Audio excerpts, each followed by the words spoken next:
Ndini hangu ndaitengesa muviri kuda kutsvaka raramo. Musati matanga kuda kundipa mafesi, ndaive ndatombozama mabhindako ese kuti ndirarama. Asi zvese izvi zvaita senge zvine mweya tsvina mukati. Ndaiti kuhodha matomatisi chaiko, aisvika pakura asingatwengi. Kudoti ndishande, basa raingopera zvisina tsarukano. Chokwadi murombo haruichi nenguva. Zviya zvokuti mombe yemurombo haibereki dzainge dziri chokwadi. Hapana chandaibata chaiendeka. Takatozama zvese. Asi zvaita kunge pane munhu ari kudira nheko yefodya pasi achidetemba neupenyu hwangu. Zvainge zvakaoma apa une rent uye mumba muchida kudyiwa. Pamajaradha ataigara paiva navamwe sisi vataiti sisi Melisa. Meli aipfeka zvakanaka uye muchi1 room chake maitoonekera mutori nemudziyo, ndimo mataimbonoisa makumbe huku mufriji kuti asaore. Sisi Meli vaiva munhu aiva akasununguka zvekuti waigona kunotsanangura zvinokunetsa kwavari. Vaiva vanhu vaya vanonzi good listeners muchirungu. Sisi Meli vaiswera vakarara zvavo vachiti kubasa kwavo vaingoshanda night shift chete sezvo kushanda masikati kwaivanetsa, nokuti vainditi kushanda kwavaita usiku kwaive kwakavanakira. Ndakaita interest nezvavaitaura ndikati vakuzonditsvakira ubasa kubasa kwavo sezvo nhamo yainge yandirova kuseri nekuseri. Sisi Meli vakandivimbisa kuti vaizotaura naarea manager wavo ndigopinda basa. Ndakapemberera ndikabata denga ndikati zvino nhamo yaive yazopera, ndaizodyawo ndichiguta. Pakati papera vhiki mbiri, Sisi Meli vakanditi area manager wavo aingandipa permission yekuti ndigoita operate muarea yavo. Ko ndaigoziva kuti raiva basa rei.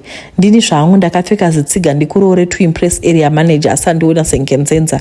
Ndaidisa fani kuimpressa area manager kuti ndibve ndawana basa. Handiti zvinonzi first impression matters. Sisi Meli vakatobuda mumba vakapfeka worksuit yavo yeblack nemasafety shoes. Ndikabva ndafunga kuti neniwo ndaizopiwa work gear yangu mushure mekunge ndasaina work contract. Tichisvika pabasa, Sisi Meli vakabva vachinja worksuit yavo ndokupfeka chisiketi chiduku chaisiya nyama panze. Sisi Meli vakanditsanangura kuti chirarama chavo vaitengesa muviri. Ndakashamisika zvakanyanya zvekuti gariro chedu chese kumajaradha panga pasina kana saini yekuti vanotengesa muviri zvachose. Sisi Meli vanenge vakaona kushamisika kwangu vakandidana padivi vakandiudza kuti ndiro basa racho ravanga vanditsvakire uye vainge vataura naarea manager. Ko ndaigoziva kuti muchihure kutori nevanhu vanokontrola nzvimbo. Haungosviki uchiita zvawada paunodira. Hezvo zvakaoma chokwadi.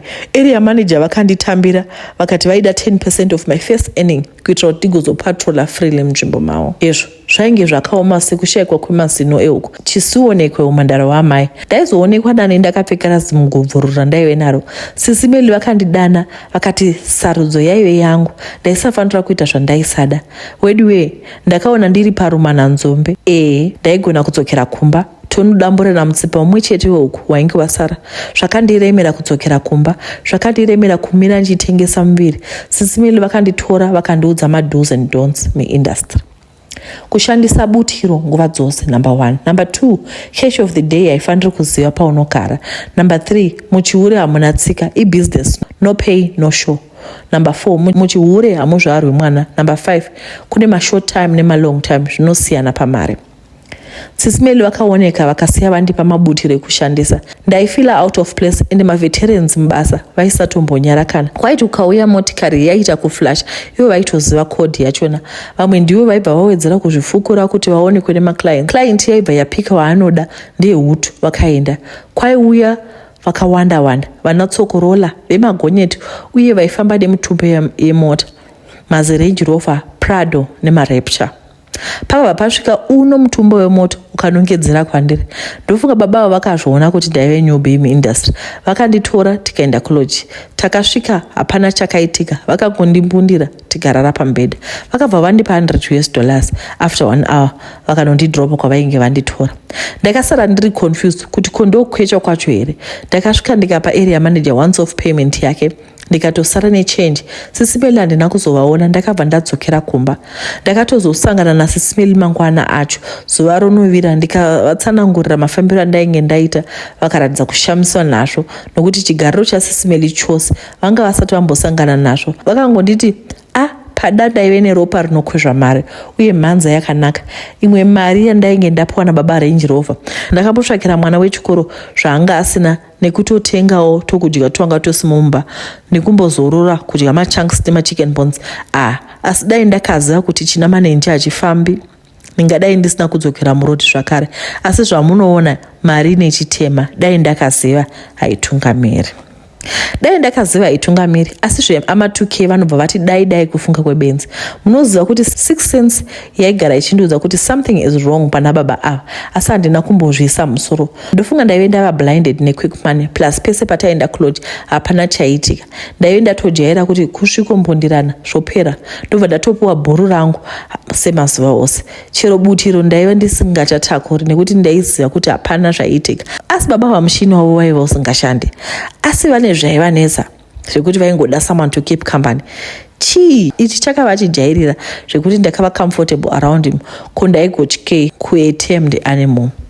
Baba Range mumusi vakauya vachiratidza kuti vari pakumhanya-mhanya. Vakanditi vaiva nebusiness trip, so vakasiya vakanda 5,000 USD. Yes, 5,000 pambed. Vakati ndigotsvaka zvandaida uye vaizodzoka nekuchimbidzo, uye I should make myself ready because vaida kuti zvive special. Aiwa ndakageza ndikakwesha every curve and crevicle kikiki. Ndakanyatsosara ndichinzwa kuti ndachena ndikamirira baba ava kuti vasvike. Nguva yakafamba ndakazoona mota yavo yakusvika mudriveway. Ndikati beta ndifane kugara ndiri mumachira ndisapindwa nechando. Ndaive ndatobatwa nehope ndikanzwa kuti pane chapinda mugumbezi chiri kutonhorera. Gonhi rakanyatsovhurwa zvandakanzwa ndega. Ndakafunga kuti sezvo musi uyu waiva a bit chilly, baba Range vaiva vapindwa nechando. Ndakabatwa nehope dzerufu chairo ndokubva ndatozoita zvekupatika kuhope. Kuzasi kwangu kwairatidza kuti pane zvaiitika nekuti kwaichuruka urume. Ndakapepuka, hana yangu ikarohwa nehana. Nechepadivi pangu paive nerino zimhungu zitema-tema. Ndakaridza mhere vashandi vepahotera vakamhanya vachiuya mandaiva. Chandioziva ndechekuti ndakamukira kuchipatara. Zvinotombonzi mwoyo wangu wakambomira kupomba ropa ndikazobetserwa nemichina. Baba Range handina kuzombovaona, asi ndakati ndoverenga mari iya ndakaona pakati pemari iya pane kanoti kakanzi this is to cover your funeral expenses. Goodbye. Unopera strong yose. Zvokwadi baba ava vaive nenyoka yavaifamba vachitsvakira vakadzi vekurara navo.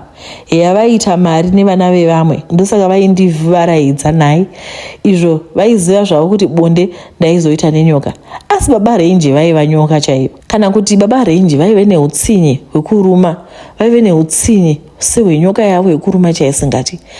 Kutenga mitombo yemota vaitosevenzesa vanhu.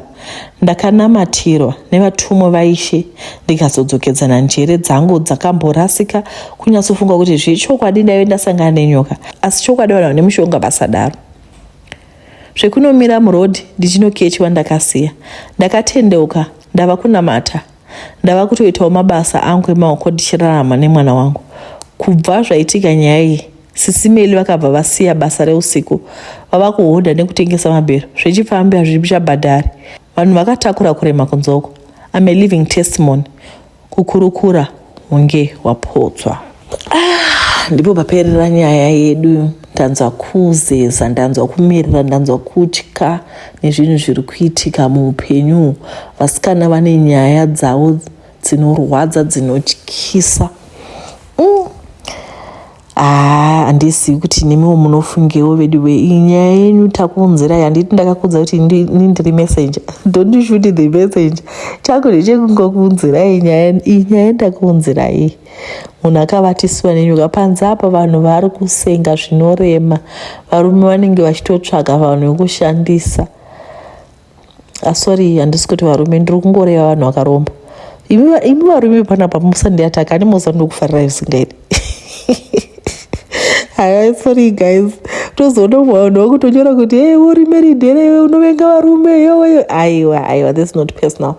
I'm sorry, just a slip of a tongue. Asi ndiri kungoti panyika pakatakura kurema, asi tinotenda sister nekuti vakabva vangosiyana nazvo. Aiwa, tatenda. Ndipo panoperera nyaya. Imimi mundiudzawo kuti munofungai nazvo. Amen.